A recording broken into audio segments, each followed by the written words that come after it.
नमस्कार दोस्तों। धनु राशि का जो भाग्यश है रवि और शुक्र और बुध जो ग्रह है वो सितंबर के महीने में केतु के युति में जा रहे हैं। उसी प्रकार आपके सप्तम भाव में जिसे हम वैवाहिक सुख का भी स्थान कहते हैं, वहां पर मंगल जो ग्रह है वो संपूर्ण महीना मतलब सितंबर का संपूर्ण महीना भ्रमण कर रहा है। यह जो ग्रह है इसी प्रकार बाकी के जो ग्रह है उसके जो प्रभाव परिणाम है वो सितंबर महीने के लिए उसी प्रकार डे टू डे लाइफ में ग्रह योगों के जो प्रभाव परिणाम होंगे वो किस प्रकार के होंगे, सभी के बारे में डिटेल में चर्चा इस वीडियो में हम करने वाले हैं। तो सबसे पहले हम चर्चा करेंगे कि आपका जो स्वास्थ्य है मानसिक या फिर शारीरिक वो किस प्रकार का होगा। जैसे कि आपके राशि का जो राशि स्वामी है गुरु जो कि आपके षष्ठ भाव में भ्रमण कर रहा है वह मार्गस्थ है। उसी प्रकार आपके राशि का जो षष्ठेश है शुक्र जो कि आपके धन आपके दशम भाव में भ्रमण कर रहा है। दिनांक 17 तारीख के बाद यह जो शुक्र है दिनांक 19 तारीख के बाद यह जो शुक्र है वो आपके लाभ भाव में भ्रमण करेगा। उसी प्रकार आपके अष्टम भाव में जो बुध है वो भी भ्रमण कर रहा है, हालांकि वो 5 तारीख के बाद आपके भाग्य भाव में भ्रमण करेगा। कुल मिला के देखा जाए या फिर मोटे तौर पर अगर देखा जाए तो इस महीने में आपको थोड़ा सा मेंटल स्ट्रेस ज्यादा आ सकता है, क्योंकि सप्तम भाव में जो भ्रमण कर रहा मंगल है वह सप्तम दृष्टि से आप ही के राशि को देख रहा है। उसी प्रकार अगर आप किसी व्याधि से अगर आप पीड़ित है तो उसके जो प्रभाव है उसके कुछ लक्षण है वो भी आपको इस महीने में दिखाई दे सकते हैं। तुरंत डॉक्टर इलाज करना ज्यादा आवश्यक होगा, लेकिन सबसे महत्वपूर्ण बात मेंटल स्ट्रेस से या फिर मानसिक तनाव से थोड़ा बचना होगा। इसके बाद हम चर्चा करेंगे आर्थिक स्तर। आर्थिक स्तर के बारे में अगर कहा जाए तो आपके राशि का जो धनेश है शनि जो कि आपके तृतीय भाव में भ्रमण कर रहा है वक्री है। उसी प्रकार आपके राशि का जो पंचमेश है मंगल जो कि आपके सप्तम भाव में भ्रमण कर रहा है। आपके राशि का जो लाभेश है शुक्र जो कि आपके दशम भाव में भ्रमण कर रहा है, 19 तारीख के बाद यह स्वयं के राशि में भ्रमण करेगा। कुल मिला के देखा जाए या फिर मोटे तौर पर अगर देखा जाए तो इस महीने में आपको आर्थिक स्तर पर बड़ी दिक्कतों का सामना करना नहीं पड़ेगा, जो कि काफी अच्छी बात है, क्योंकि खास करके इस महीने के करीबन 20-22 तारीख के बाद का जो समय है वो आपको आर्थिक लाभ के लिए काफी अच्छा देखा जाएगा। मतलब जो तनाव आपको पिछले करीबन 2-3 महीने से आ रहे थे तो वो इस महीने के करीबन 20-22 तारीख के बाद काफी मायनों में नॉर्मल होते हुए नजर आएंगे। लेकिन थोड़ा सा आपके जो खर्चे हैं उस पर थोड़ा ध्यान देना आवश्यक होगा, लेकिन मोटे तौर पर अगर देखा जाए तो आर्थिक जो स्तर है वो आपका बैलेंस रहेगा, स्टेबल रहेगा।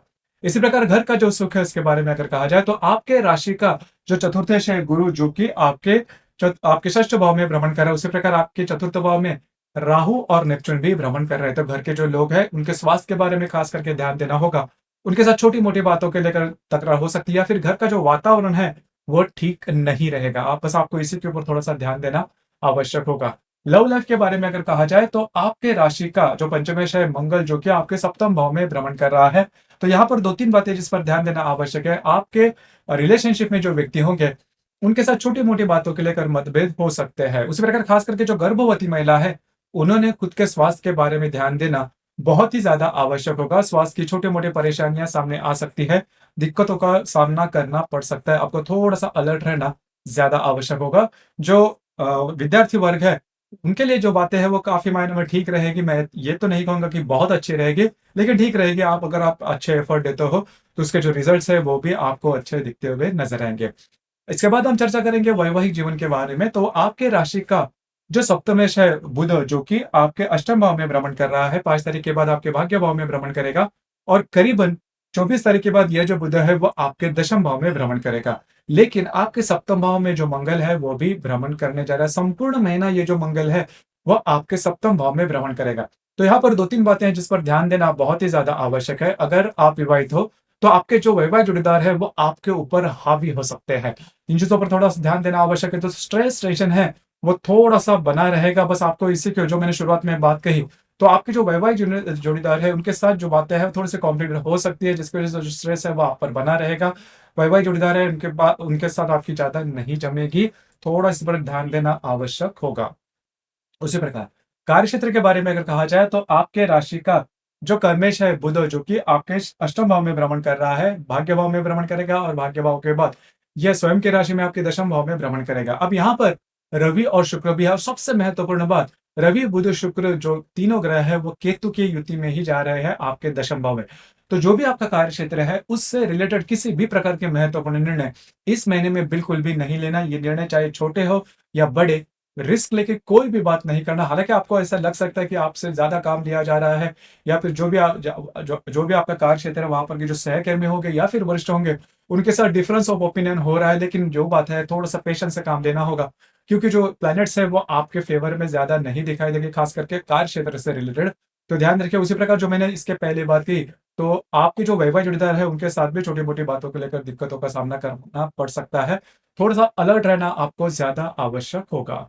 इसके बाद हम चर्चा करेंगे ग्रह योगों के बारे में, उसके जो प्रभाव परिणाम हैं, वो किस प्रकार के होंगे। जैसे कि दिनांक 3 तारीख को नेपच्यून और मंगल का केंद्र योग होने जा रहा है। मंगल जो कि आपके सप्तम भाव में भ्रमण कर रहा है और जो नेपच्यून आपके चतुर्थ भाव में भ्रमण कर रहा है, दोनों का केंद्र योग होने जा रहा है। आपके जो वैवाहिक जोड़ीदार है, उनके स्वास्थ्य के बारे में ध्यान देना होगा। स्वास्थ्य से रिलेटेड छोटी-मोटी परेशानियाँ सामने आ सकती है।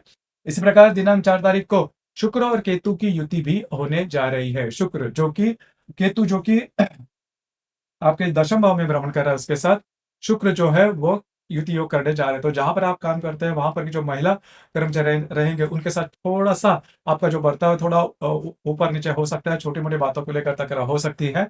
आपको इसी के ऊपर थोड़ा-सा ध्यान देना होगा। इसी प्रकार दिनांक 7 तारीख को हर्षल और बुध का केंद्र योग होने जा रहा है। हर्षल जो कि आपके षष्ठ भाव में भ्रमण कर रहा है, जो बुध आपके भाग्य भाव में भ्रमण करेगा, दोनों का केंद्र योग होने जा रहा है। आपको स्वयं की जो भावनाएँ हैं, उस पर थोड़ा-सा कंट्रोल करना होगा। जो बातें हैं वो इस महीने में जैसा आप चाहते हो उस प्रकार से नहीं होगी। खास करके जो वैवाहिक जोड़ीदार है, उनके साथ इन चीज़ों पर छोटी-मोटी बातों को लेकर तकरार बहुत ही ज़्यादा हो सकती है। इसी प्रकार दिनांक 15 तारीख को गुरु और शुक्र का त्रिकोण योग होने जा रहा है। शुक्र जो कि आपके दशम भाव में भ्रमण कर रहा है, जो गुरु आपके षष्ठ भाव में भ्रमण कर रहा है, दोनों का त्रिकोण योग होने जा रहा है। सुफलदायी यह योग है। खास करके जो भी आपका कार्यक्षेत्र है, वहाँ पर के जो लोग होंगे, उनके साथ आपकी जो इंटरेक्शन है, वो काफ़ी अच्छी देखी जा सकती है। उसी प्रकार आपको कुछ नए अपॉर्च्युनिटी कार्य क्षेत्र से रिलेटेड आने की संभावना ज़्यादा बन रही है। इसी प्रकार दिनांक 18 तारीख को शनि और बुध का प्रतियोग होने जा रहा है। शनि जो कि आपके तृतीय भाव में भ्रमण कर रहा है, जो बुध आपके भाग्य भाव में भ्रमण करेगा, दोनों का प्रतियोग होने जा रहा है। किसी भी प्रकार के महत्वपूर्ण निर्णय, कमिटमेंट, प्रोमिसेस वाली बातें इन दिनों में बिल्कुल भी नहीं करना। आपके जो अंदाज है, वो चूक सकते हैं। इसी प्रकार दिनांक 19 तारीख को रवि और हर्षल का त्रिकोण योग होने जा रहा है। रवि जो कि आपके दशम भाव में भ्रमण करेगा और जो हर्षल आपके षष्ठ भाव में भ्रमण कर रहा है, दोनों का जो त्रिकोण योग है। हालाँकि इस समय आपको कुछ अच्छे अपॉर्च्युनिटी वगैरह मिल सकते हैं कार्य क्षेत्र से रिलेटेड, जैसा आप चाहते हो। तो आपको थोड़ा-सा सोचना होगा, थोड़ा-सा इन डेप्थ सोचना होगा, उसके बाद आप डिसीज़न ले सकते हो। इसी प्रकार दिनांक 20 तारीख को नेपच्यून और रवि का प्रतियोग भी होने जा रहा है। तो जहाँ पर आप काम करते थे, वहाँ पर के जो वरिष्ठ होंगे, उनके साथ छोटी-मोटी बातों को लेकर तकरार हो सकती है। ये तकरार थोड़ी बढ़ भी सकती है। आपको थोड़ा-सा कंट्रोल करके आपके भावना के ऊपर थोड़ा-सा नियंत्रण रखना होगा। इसी प्रकार दिनांक 24 तारीख को हर्षल और बुध का त्रिकोण योग भी होने जा रहा है। तो कार्य क्षेत्र से रिलेटेड कुछ अच्छी बातें, डॉक्यूमेंट से रिलेटेड कुछ अच्छी बातें इन दिनों में होने की संभावना काफ़ी ज़्यादा बन रही है। इसी प्रकार 25 तारीख को नेपच्यून और बुध का प्रतियोग भी होने जा रहा है। किसी भी प्रकार के महत्वपूर्ण निर्णय कार्य क्षेत्र से रिलेटेड इन दिनों में नहीं लेना। आपके जो अंदाज़ है वो चूक सकते हैं।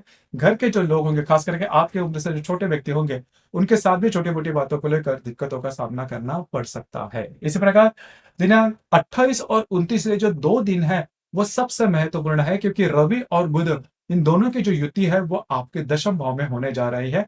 काफ़ी महत्वपूर्ण है, आपको काफ़ी ज़्यादा अलर्ट रहना होगा, सतर्क रहना होगा, क्योंकि इन दिनों में आपका जो भी कार्य क्षेत्र है, उससे रिलेटेड जो बातें हैं, वो काफ़ी ज़्यादा कॉम्प्लिकेटेड हो सकती है और होने की संभावना भी काफ़ी ज़्यादा बन रही है। आप मिसगाइड हो सकते हो। आपको ऐसा लग सकता है कि कई ऐसे जो डिसीज़न हैं, वो रिस्क लेके लिए जाए, लेकिन अगर आप रिस्क लेते हो, तो उसमें फँसने की संभावना भी बहुत ही ज़्यादा बनती है। ख़ास करके जो व्यक्ति समाज के सामने हैं, जो व्यक्ति बिज़नेस करते हैं, उनके लिए जो बातें हैं, वो काफ़ी ज़्यादा कॉम्प्लिकेटेड हो सकती है, तो ध्यान रखिए। उसी प्रकार दिनांक 30 तारीख को शनि और मंगल का त्रिकोण योग होने जा रहा है। शनि जो कि आपके तृतीय भाव में है, जो मंगल आपके सप्तम भाव में है, दोनों का त्रिकोण आपके लिए बहुत ज़्यादा शुभ फलदायी साबित होगा। जो भी रुके हुए काम हैं, वो इन दिनों में हाथ में ले सकते हो, आपके पूरे होते हुए नज़र आएँगे। उसी प्रकार आपके जो वैवाहिक जोड़ीदार है, उनके साथ जो बातें, जो रिलेशनशिप आपकी तनी हुई है, वो काफ़ी मायनों में नॉर्मल होते हुए नज़र आएँगे। आपकी जो वैवाहिक जोड़ीदार है, उनके साथ कहीं बाहर घूमना-फिरना भी हो सकता है। तो कुल मिला के देखा जाए या फिर मोटे तौर पर अगर देखा जाए, तो इस महीने में आपको आपको जो कार्य क्षेत्र है, उससे रिलेटेड ज़्यादा ध्यान देना होगा। उसी प्रकार आपके जो वैवाहिक जोड़ीदार है, उनके साथ आपकी जो रिलेशनशिप है, वो थोड़ी नॉर्मल देखनी होगी। इसी प्रकार इस महीने की जो अमावस है, वह आपके दशम भाव में, आपके भाग्य भाव में होने जा रहे हैं 2 तारीख को। उसी प्रकार जो पूर्णिमा है, वो 17 तारीख को होने जा रही है। तो अमावस पूर्णिमा के दिन रविचंद्र का जो आकर्षण होता है पृथ्वी के प्रति, वो काफ़ी ज़्यादा पाया जाता है। इस वजह से हम काफ़ी ज़्यादा भावनातीत होते हैं और उन्हें इमोशन के चलते गलत निर्णय लेने की संभावना काफी ज्यादा बनती है। तो इस महीने के करीबन 2 और 17 तारीख को किसी भी प्रकार के महत्वपूर्ण निर्णय बिल्कुल भी नहीं लेना। तो दोस्तों, ये था धनु राशि का सितंबर 2024 का संपूर्ण राशिफल। धन्यवाद।